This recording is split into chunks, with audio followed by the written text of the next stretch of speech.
चलिए आज एक ऐसी कहानी में चलते हैं जहां एक खूबसूरत शादी की रात एक भयानक अलौकिक रहस्य में बदल जाती है। एक ऐसा राज जो अगर खुल जाए तो सब कुछ तबाह कर सकता है। देखते हैं कि कैसे एक हंसता खेलता घर एक कब्रगाह में तब्दील हो गया। और इस कहानी की शुरुआत ही होती है एक बहुत गहरी बात से कि रुतबे और शान शौकत के पीछे अक्सर ऐसे राज दबे होते हैं जो पूरे खानदान को राख कर सकते हैं, और यहाँ वो राज बस बाहर आने ही वाला था। तो सीन है एक शानदार शादी का। हवन कुंड की आग, पंडित जी के मंत्र और चारों तरफ खुशी का माहौल। नितिन और अलका की शादी हो रही है और सब कुछ बिल्कुल परफेक्ट लग रहा था। लेकिन ये खुशियां ज्यादा देर टिकने वाली नहीं थीं। सुहागरात का कमरा है, खूबसूरती से सजा हुआ, और तभी पहला अजीब इशारा मिलता है।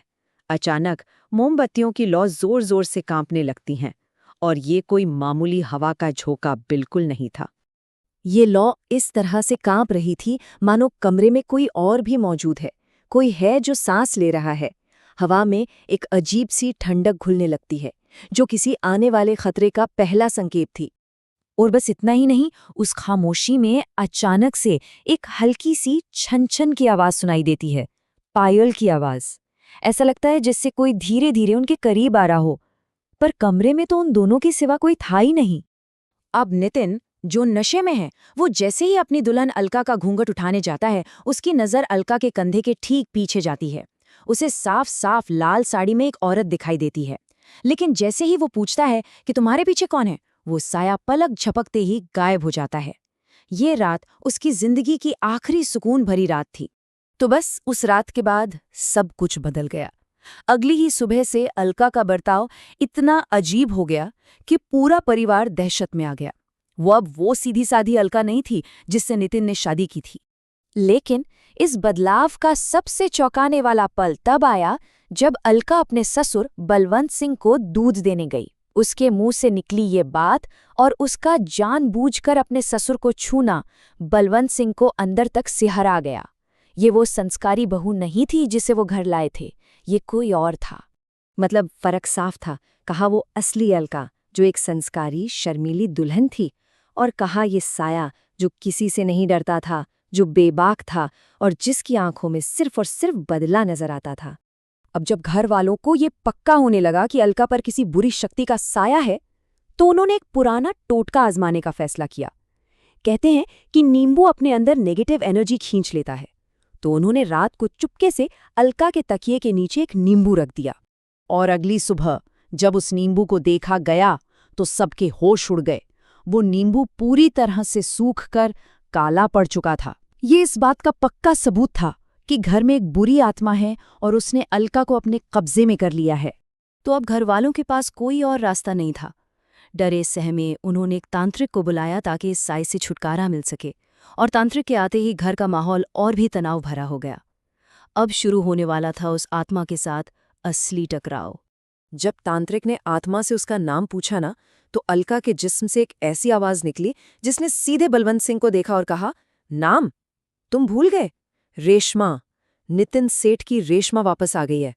रेशमा का नाम सुनते ही नितिन और उसके पिता की तो जैसे रूह ही कांप गई। तो ये था वो भयानक सच जिसे इन बाप बेटे ने दफना दिया था। 2 साल पहले कोठे पर मिली रेशमा से नितिन को प्यार हो गया, लेकिन रेशमा ने उसे अपना सब कुछ मान लिया था। जब वो नितिन के बच्चे की मां बनने वाली थी तो अपने रुतबे और इज्जत के लिए नितिन ने उसे पैसे देकर रास्ते से हटाना चाहा, और जब वो नहीं मानी तो उसे हमेशा के लिए खामोश कर दिया। सोचिए, ये रेशमा के आखिरी शब्द थे। वो बेचारी अपनी और अपने होने वाले बच्चे की जिंदगी की भीख मांग रही थी। उसने नितिन को सच्चा प्यार दिया था, लेकिन बदले में उसे मिला सिर्फ धोखा और मौत, और यही धोखा अब उसके बदला की आग बन चुका था। तो अब रेशमा की आत्मा का मकसद साफ था, बदला। तांत्रिक उसे रोकने की पूरी कोशिश कर रहा था, लेकिन उसका गुस्सा किसी के काबू में आने वाला नहीं था। और इसी टकराव के बीच एक और बड़ा राज सामने आने वाला था। और जैसे ही रेशमा कहती है कि वो अपने बच्चे की मौत का बदला लेगी, तभी नितिन की माँ एक ऐसा सच बताती है जिसे सुनकर सब सन्न रह जाते हैं। वो चिल्लाती है, किसी ने तेरे बच्चे को नहीं मारा, तेरा बच्चा जिंदा है। उसने खुद अस्पताल जाकर बच्चे को बचाया था और उसे पालने के लिए कहीं दूर भेज दिया था। और जैसे ही बच्चे को घर लाया जाता है, रेशमा की आत्मा तड़प उठती है। अलका के चेहरे पर जो शैतानी भाव थे वो पिघल जाते हैं और आंखों से आंसू बहने लगते हैं। लेकिन तांत्रिक उसे चेतावनी देता है कि अगर उसने बच्चे को छुआ तो उसकी नेगेटिव एनर्जी उसे जला देगी। एक माँ होकर भी अपने बच्चे को सीने से नहीं लगा सकती। और यहीं पर नितिन का असली घिनौना चेहरा एक बार फिर सामने आता है, जब वो देखता है कि रेशमा अपने बच्चे को देखकर भावुक और कमजोर पड़ गई है। तो वो पूजा की थाली से पवित्र भस्म उठाकर उसे खत्म करने के लिए फेंकता है। लेकिन एक तेज हवा का झोंका आता है और सारी भस्म हवा में ही बिखर जाती है। नितिन के इस आखिरी धोखे ने रेशमा के गुस्से को जैसे आग लगा दी। वो चीखती है, मौत तेरे लिए बहुत आसान सजा है। मैं तुझे वो जिंदगी दूंगी जिसमें तू हर पल मौत की भीख मांगेगा। और ये कहते हुए उसने नितिन को जमीन पर ऐसा पटका कि उसकी रीढ़ की हड्डी टूट गई। तो उस भयानक रात को 1 महीना बीत चुका है। घर में अब एक अजीब सी डरावनी खामोशी है। बदला तो पूरा हो चुका था, लेकिन जख्म हमेशा के लिए रह गए थे। तो चलिए देखते हैं कि इस कहानी का अंतिम हिसाब क्या हुआ।